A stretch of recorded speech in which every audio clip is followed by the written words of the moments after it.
When it came to close quarters combat, submachine guns ruled the trenches, bunkers, and street fighting of World War II.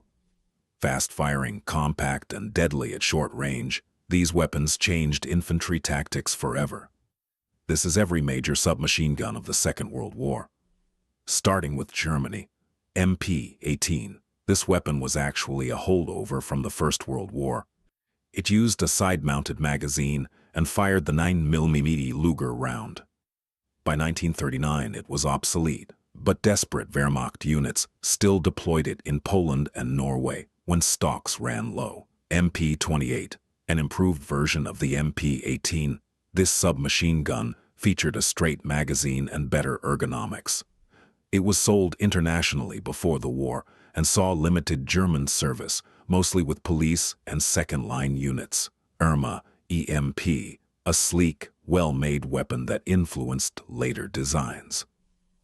The EMP was exported widely to Spain and South America. German forces used it sparingly, but its design DNA lived on in the MP-38. MP-38, the iconic weapon of the early Blitzkrieg. This all-metal submachine gun featured a folding stock and was issued primarily to paratroopers and vehicle crews. It was expensive to produce, but looked and felt modern. MP-40, the simplified wartime version. Engineers removed the milling work and used more stamped part to speed up production. Millions were made. It became the defining image of German infantry in newsreels and propaganda. MP-41, a hybrid experiment combining the wooden stock of the MP-28 with the internals of the MP-40. It was produced in limited numbers by one factory. Most German units never saw it. MP-44. As the war turned desperate, this ultra-cheap design appeared. It was almost entirely stamped sheet metal with a simple blowback action. Only prototypes were made before Germany collapsed. Moving on to the Soviet Union. PPD 34-38, the first Soviet submachine gun to see mass production. It used a drum magazine copied from the Finnish Suomi. Early models were complex and expensive, limiting their deployment during the Winter War. PPD-40, a simplified version with minor improvements. It was easier to manufacture, but still required too much machining. When Germany invaded in 1941, Soviet factories couldn't produce them fast enough. PPSH-41, the legendary Soviet workhorse. This submachine gun was crude, stamped from sheet metal, and built for mass production. It used a 71-round drum, or a simpler 35-round box magazine. Millions flooded the Eastern Front. PPSC-42, designed during the siege of Leningrad when resources were scarce. This weapon was even simpler than the PPSH, using a folding stock and all-stamped construction. It was light, compact, and easy to produce in basement workshops. PPS-43, the refined version of the PPS-42. It featured minor improvements and became standard issue for tank crews, scouts, and assault engineers. Even after the war, it remained in Soviet service for decades. Continuing with the United States. Thompson M1921, the original Tommy gun. This submachine gun was designed after World War I for police and gangsters. It featured beautiful machining, a top-mounted charging handle, and the famous cuts compensator. It was expensive. Thompson M1928-A1, the military version adopted by the U.S. Army. It was still expensive and heavy, but it packed serious stopping power with the 45 ACP round. Early war production couldn't meet demand. Thompson M1A1, the simplified wartime model. Engineers removed the cooling fins, the cuts compensator, and the top charging handle. It was cheaper and faster to build, but still required significant machining work. M3 Grease Gun. The ultimate American cost-cutting measure, this weapon was stamped from sheet metal and looked like a mechanic's tool.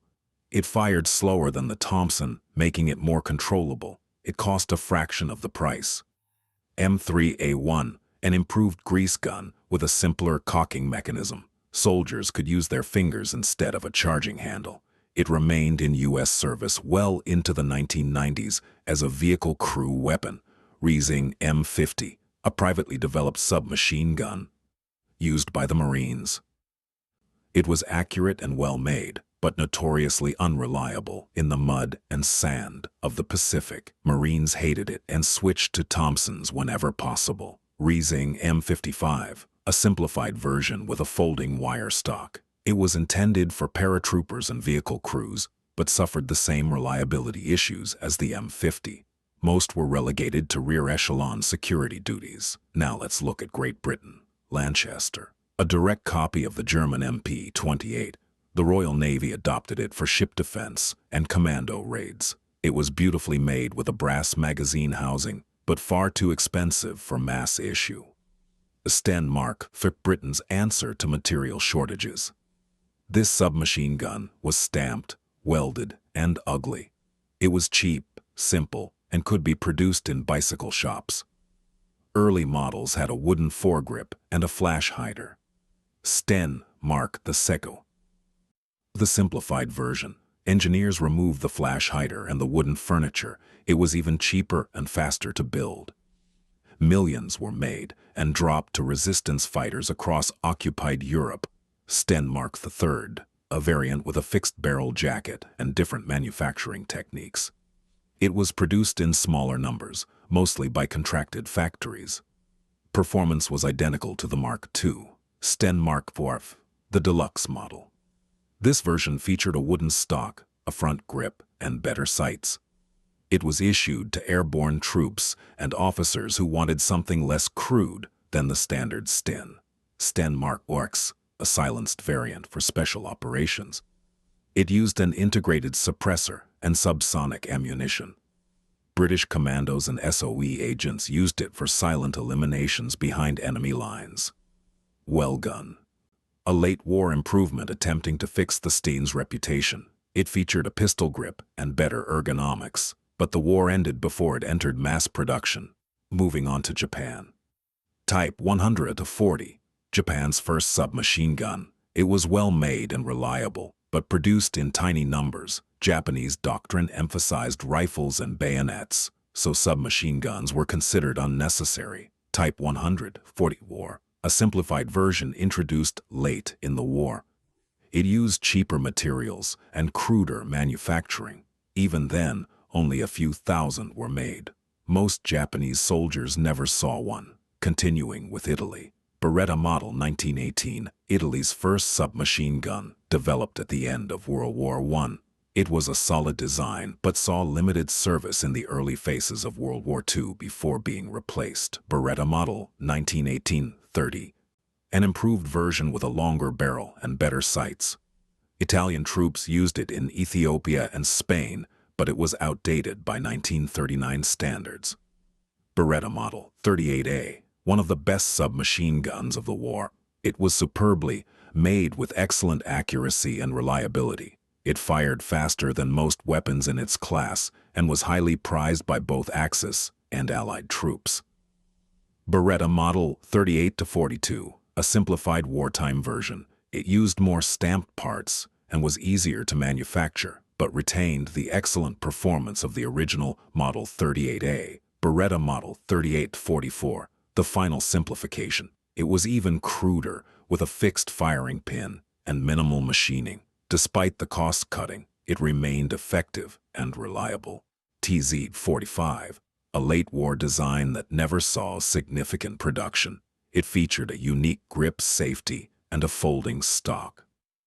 Only prototypes and limited batches were made before Italy's collapse. Now let's look at Finland. Suomi KPC-31, one of the finest submachine guns ever made. This Finnish weapon featured a massive 71-round drum magazine and excellent build quality. It was accurate, reliable, and feared by Soviet troops during the Winter War. KPI-44, a simplified version produced during the Continuation War. It used stamped parts and was easier to manufacture, but maintained the Suomi's legendary reliability. Moving on to other nations. ZK-383, a Czech submachine gun used by Bulgaria and limited German units. It featured a bipod and an adjustable rate of fire. It was well made but too expensive for mass production. WW2 a Czech design developed late in the war. It introduced several innovations, including a magazine in the pistol grip. Most of its influence came after the war, continuing with Poland. Mors, a Polish submachine gun, developed in the late 1930s. It was well designed, but Poland fell before mass production began. Some were used by resistance fighters during the occupation. PM9, a crude, simple submachine gun built in underground workshops during the Warsaw Uprising. It was made from scrap metal and spare parts, showing the desperation and ingenuity of Polish fighters. Let's move to France. Mass 38, a compact French submachine gun with a unique folding trigger. It fired a weaker 7.65 mm round, limiting its effectiveness. After France fell, some were used by German occupation forces. And finally, other designs. Owen gun, an Australian submachine gun with a top-mounted magazine. It was ugly and unconventional, but extremely reliable in the jungles of the Pacific. Australian troops preferred it over American and British weapons. Austin, an Australian hybrid combining the Sten and the Owen. It was cheaper to produce than the Owen, but soldiers still preferred the original. Production was limited. Which submachine gun is your favorite? Let me know in the comments. Subscribe for the next weapon catalog.